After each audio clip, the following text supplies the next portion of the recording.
Hello again to my wolf pack, Charlie Black 20, and we are back again with another villain character versus rotten character series video. So before we get started, remember to like, comment, share, and subscribe down below. Our first bit of business is that the series we're going to cover is going to be the rebooted Planet of the Apes series, the first three movies, the first trilogy of them. We're going to be covering the villain of Koba first. For those of you who have seen the series, we know, and for those of you that haven't seen, you don't know, that Koba is a bonobo chimpanzee. He is introduced in Rise as a quote-unquote veteran experiment ape. He is used to humans doing tests on him for scientific research. We see that one of his eyes is blind and he's got a scar going down it, and he's got a bunch of other scars all around his body. And he is given the medicine, the ALZ-113 mixture, and that gives Koba the intelligence of a human. And when Caesar breaks him out of the facility with other apes, he immediately asserts himself as a leader during the fight on the bridge.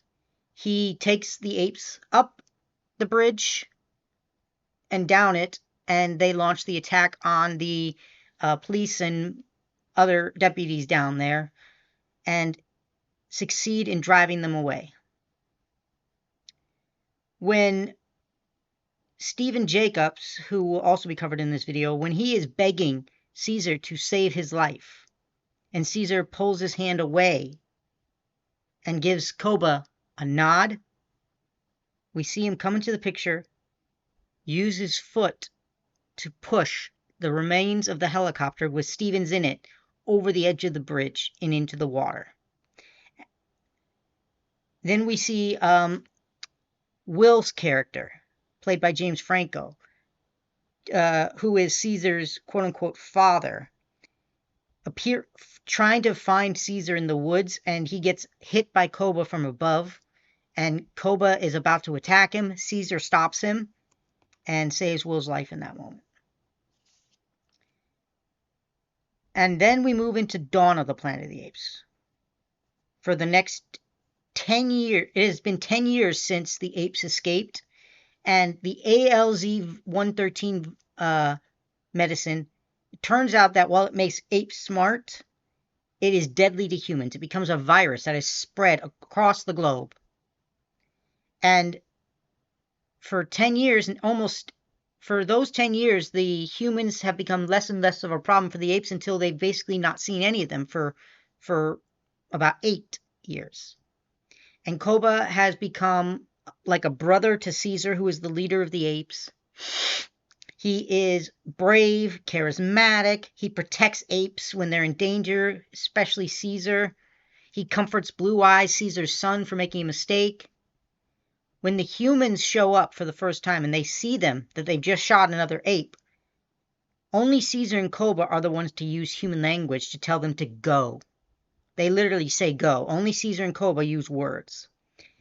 Caesar sends Koba to follow the humans and keep an eye on them. And when he sees that there's a human settlement, he immediately runs back to Caesar and the council, and they discuss what they should do. And Koba is all for attacking the humans immediately, for shooting their ape, that humans are a danger and we need to get rid of them now before they get stronger. Caesar says, no, if we go to war, there's going to be a lot of apes that die too. Do we want to risk everything for a war with humans? And so Caesar says he will decide by morning, but Koba, he's still not satisfied. He comes to Caesar and says, you are like a brother to me. You rescued me. I will do anything for you, but we have to show strength. And this persuades Caesar that they will confront the humans with their quote-unquote army. at their very gates, which scares the humans, obviously. And Caesar tells the humans that they have to stay in their settlement, and the apes will stay in in the wilderness, in the woods. One of the humans, Malcolm, he wants to give peace a chance because he needs to get to the dam, the nuclear dam that is in Caesar's territory, to give power back to the humans as far as like lights and things like that. And the only way to do it is through that nuclear dam. Otherwise, their generators are going to run out of gas. And then they're back into what they consider the Dark Ages in their minds. And his leader of the colony, Dreyfus, he says, listen, I'm going to give you 3 days. We're going to go and salvage more weapons from a ship. You have 3 days. If you don't succeed, we're going to go up there and kill every last one of them. Malcolm gets to Caesar and is trying to tell him, I want to show you something. Please help us. And Koba's immediately like, human lies. We can't trust them. Caesar says, I want you to show me. Koba is angry about this. He's angry that there are more humans when Malcolm is confronted with this. And when Caesar says that he'll give them 3 days with no guns to work on what they want to work on, Koba's like, why are you doing this? Why should we let them do this? And Caesar's like, this is our one chance for peace. Let them do their human work and they'll go. And we never have to be bothered with them again. But Koba points at all of his scars saying, human work, human work, human work. Caesar says that Koba learned from humans how to hate, and that is all he learned from them. So while the Malcolm's group is working on the dam, Koba says he's going hunting, but in reality he's going to spy on the other humans, and he sees that they're testing weapons at a shipyard. And he is examining the weapons. He gets caught, but he pretends to be like a complete buffoon by sticking out his tongue, blowing raspberries, doing somersaults, being a circus chimp. And he returns to Caesar. He learns that a gun has been pulled on Caesar and his son, but that he's still allowing the humans to stay for another day, and he's having apes help them. So he accuses Caesar very publicly in front of the other apes that Caesar loves humans more than apes. This causes Caesar to attack him. They fight like brothers would fight, just completely at each other. Caesar's winning, but when he has his hands around Koba's throat, he finally stops and says, ape, not kill ape. And we see Koba looking at all the other apes for support. All of them are looking away from him. 2 of the apes that were with Koba tell him, hey, you didn't tell Caesar about the guns. And he says, no, I didn't, and neither will you. Then Koba goes to Blue Eyes, Caesar's son, and says, your father doesn't trust me anymore. You have to watch out for him. His love of the humans is blinding him. From there, Koba and the other 2 apes that have been stuck with him, they head to the shipyard again, where those same 2 guys that were testing weapons are there again.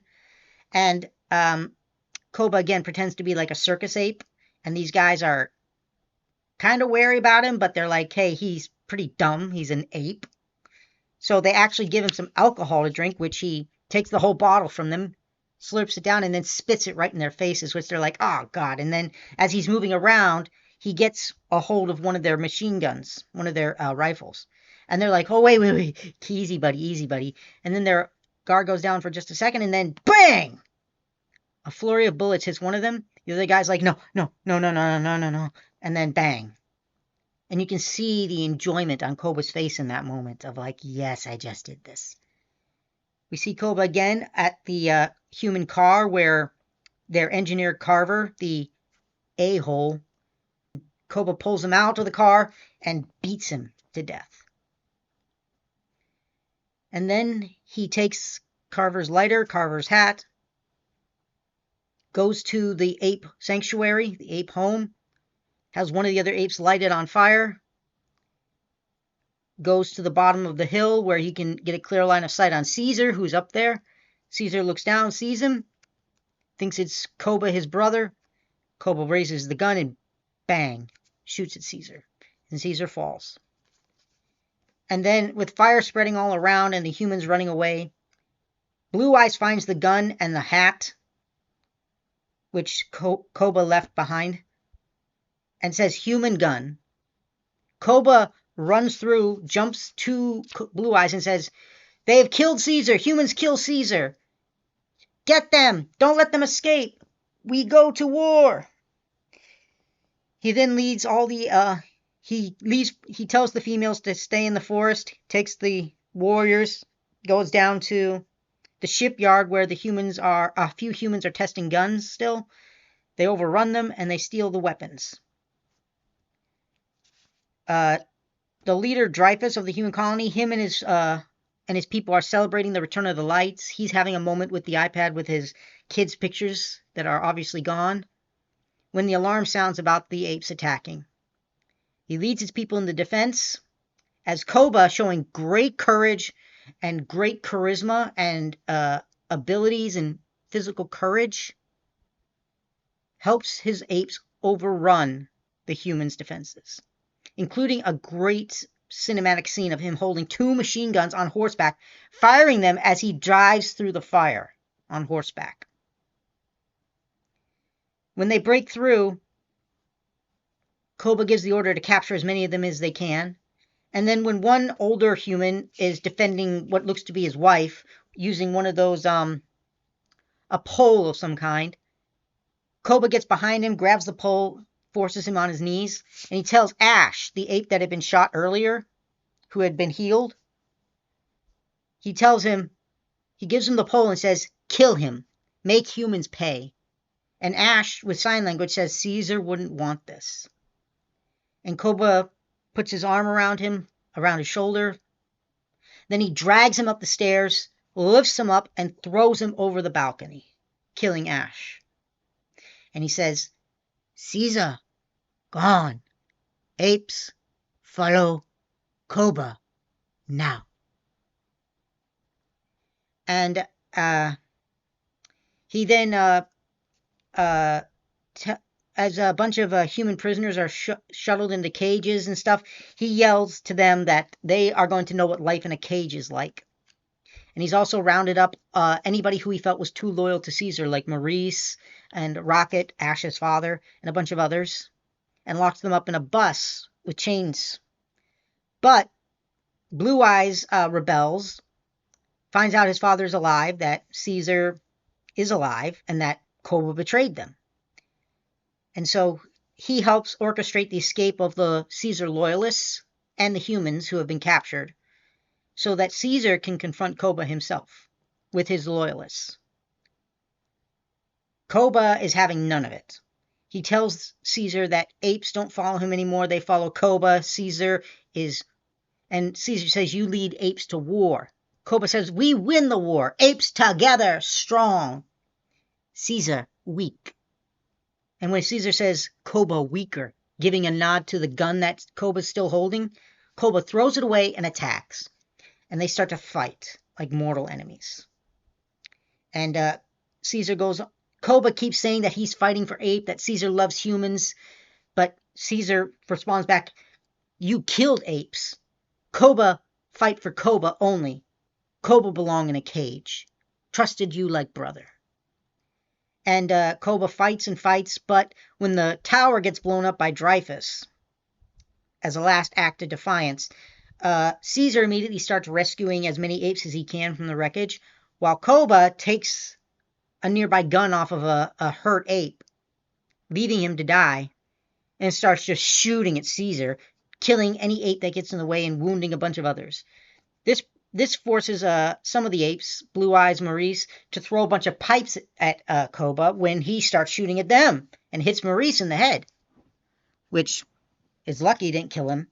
So Caesar is forced to jump at him and knocks him over the side. And because he's injured, he can barely hang on to it with one hand to the building. And then he looks up at Caesar, who's standing above him, and he says, "Ape, not kill ape." And Caesar starts pulling him up, and you see the look in Koba's eye of like, yes, I've used your words against you. You're not going to let me die. And then as Caesar's looking around at all the other apes, he decides, "No, you are not ape." And Koba's eyes are like, and then he lets go. And Koba's last words are, "No," as he falls and dies down below. That's not the last we see of him, but because Koba is dead, but Caesar has nightmares about him because he realizes that the hate that Koba had for humans, Caesar can have it too when his family is killed.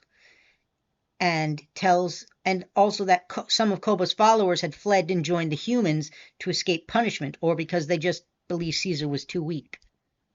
So Koba's shadow still looms over the apes. Now we understand where Koba's coming from in this. He's a villain that descended into darkness completely. He allowed his good nature. He allowed the nature he had towards apes. He didn't allow it to extend to humans in any way because of the treatment he had at the hands of humans. He'd been experimented on, mistreated, and seen as a way to make money. It was only apes that treated him with kindness in his eyes, that protected him, that helped him. But he also did enjoy killing Stephen Jacobs. And then he did find enjoyment in fighting and killing the other humans. And he also certainly believed that Caesar was putting them in danger by being friendly to humans. So he had some principles at the beginning, but the moment that he didn't have support among the apes, the moment that he couldn't persuade them that Caesar was wrong, he decided to change tactics and get rid of Caesar. Caesar became an obstacle that was going to lead to their downfall. But also Koba does not want to go back in a cage. He believes that humans mean cages and torture. That's all he sees them for. And so he hates humans with everything and fears them with everything. So he decides to flip the script on the humans and make them the ones in cages, make them the ones to suffer. We understand Koba's descent as a villain. He started out as a loyal confidant, a brother to Caesar, an uncle to Blue Eyes, and a champion of apes. But he allowed his hatred of humans to override his sense of what an ape is, at least in Caesar's mind. And so he turns on his own people in a way by saying, hey, we're going to fight the humans. If you don't like fighting the humans, if you don't do as I say about humans, then you're my enemy and I have no need for you. That's why he killed Ash as an example. Now, there's way more to Koba's psychology than that. We understand him. I'm going to put a link in the description below for how you can understand Koba from a YouTube video that I watched about somebody reviewing the Dawn of the Planet of the Apes. And we see Koba's descent. But we're going to move on to the rotten characters. Now, oddly enough, both these characters are in Rise of the Planet of the Apes. And I did two because they actually represent the worst of humanity. That's what they're supposed to represent. Where Will in Rise is supposed to represent the best of humanity, however flawed we are. These two characters are supposed to represent the very worst. You've got Stephen Jacobs, who I've mentioned was killed by Koba. He is somebody who is a complete businessman. He is only doing this medicine to make money. Will is doing it to save his father and help others. Stephen Jacobs is in it for the money, purely. When things go awry in the beginning of the movie for the apes, he orders them put down immediately, doesn't have any conscience about it, does see them as just animals. Even when Koba shows the intelligence and then they escape, he still sees them as just animals.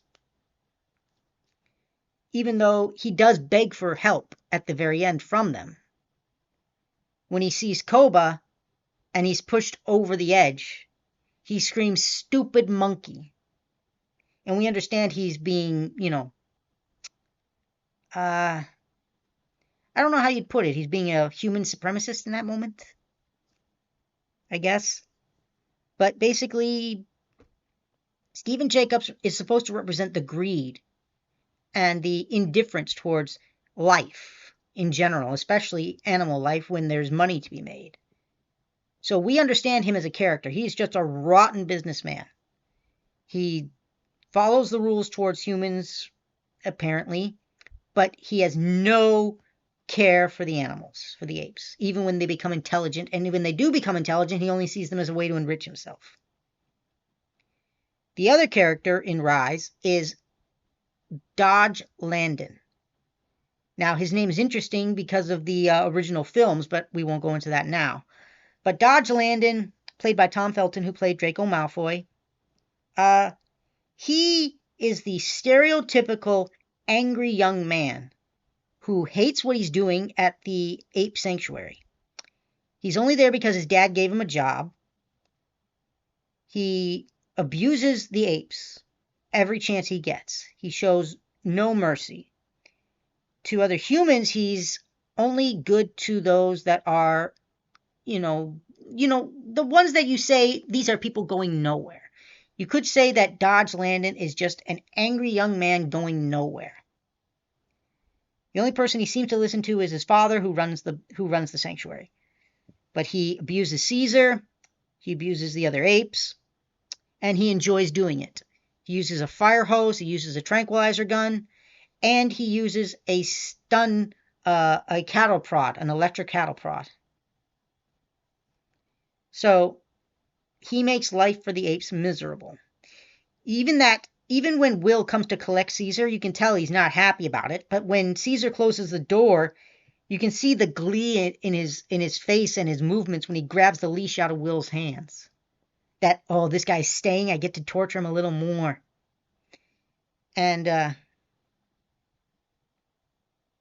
he's even a jerk to the other employee, who we can tell is just a kind of a weak guy. But then when Caesar confronts him, basically, and Dodge uses the cattle prod on him numerous times, then Caesar grabs his hand, his wrist, with the cattle prod on it, and he's like, "Take your stinking paws off me, you damn dirty ape!" And Caesar says no for the first time, and you can see the utter shock on his face, and then Caesar knocks him out and puts him in a cage, but forgets to take his keys. So Landon wakes up eventually when the apes are out, opens the cage door. He's about to grab the fire hose that's on the ground to use it on Caesar, but Caesar grabs it, pulls it back, and he's holding it. Landon grabs the prong, and you can hear him say, "I'm going to skin each and every one of you." But then Caesar unleashes the hose. The electricity hits the water hits the electric prong, and it electrocutes Dodge and kills him. That's the end of Landon. So, oddly enough, the only apes to kill humans initially are Koba and Caesar. They're the only ones in Rise who actually killed humans that we know of, purposefully. But Dodge Landon and Stephen Jacobs are rotten characters, and actually they're not very well defined characters, you could say, but they represent the worst of humanity. Stephen Jacobs, greed, indifference to animal life. Basically, that's all there is to his character in this movie of Rise. Whereas Dodge Landon, he represents the how do I put this? The extreme version of human cruelty, especially towards lesser beings in their minds. Like the idea that this thing is only worth tormenting and abusing and showing no mercy to. There is not an ounce of Dodge Landon that finds sympathy towards these apes. They're just his toys to him. So that's where I am on this. I know I spent a lot more time on Koba, but he's a very fascinating villain because we see his journey. We understand where his journey comes from. Whereas the two rotten characters are supposed to represent the worst of humanity as a metaphor. So they're not very interesting characters in that sense, but they are, for this trilogy, the worst examples, the rotten characters. You might say that about the neighbor, but actually he had a better case than the other guys. But that's it for this video, my friends. Hope you'll tune in for the next one. As I said before, take care, my wolf pack.